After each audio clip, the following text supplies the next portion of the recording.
things there is no denying.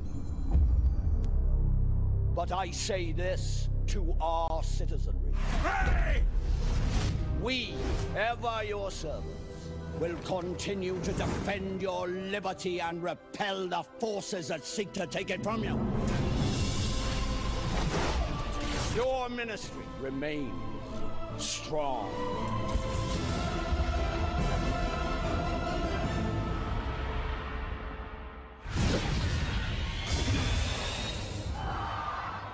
It's a very dangerous world, on the cusp of a war.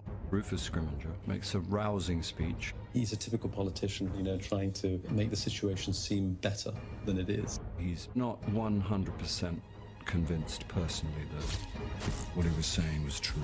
And how could he be, really, given the forces against which they are pitted? The Aura Office no longer plays any part of protection of Harry Potter. Those closest to him believe we have infiltrated the ministry. They got that right, then, haven't they? The ministry is strong. The minister of magic is there.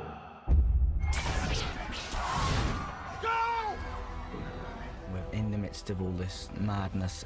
The ministry has just fallen under the control of Voldemort and the Death Eaters. The ministry's gone, and everything that might point to, stability no longer is available to them. The world is falling apart around him and his friends. As your new Minister for Magic, I promise to restore this temple of tolerance to its former glory. Therefore, beginning today, each employee will submit themselves for evaluation. She's bounced back, hasn't she? She's trying. Someone in court trying to weed out. She wants some pure bloods in there, as usual. Mary Elizabeth Cattermole, would you please tell the court from which witch or wizard you took this wand? I got it in Diagon Alley. This is just showing her, once again, just making the most of what really little power she has. You're lying. Wands only choose witches, and you are not a witch. She's wearing a necklace that the three heroes want. Come on, we've got Horcrux to find. They need to get into the Ministry of Magic and obviously not be seen as them. Remember what we said. Don't speak to anyone unless absolutely necessary. Just try and act normal. There's a lot of kind of disguises in this film. The polyjuice potion at the ministry was quite an interesting scene. This is completely mental. Completely. The world's mental. We had to act it out first, with them watching us to see how we move and see how we talk and stuff. They would just kind of just mimic it in the next take. It was really fun. I almost kind of had a role as a director as well a little bit. David really wanted me heavily involved in helping her kind of really become me.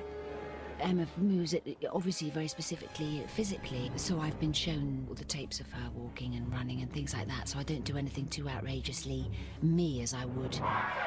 It's really strange. I've never been so self-aware. Like, I'm doing it right now. I play with my hands a lot, which I never realised, but it's definitely interesting.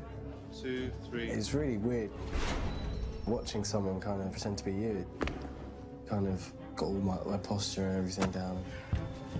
Thank you, Albert. Well, she doesn't know that's them, so it's very satisfying, I think, for them to know that they're fooling her. It's great when the audience are in on the gag, as it were. What on earth are you doing, Albert? You're lying, Dolores. And one mustn't tell lies. Stupefy! Expelliarmus!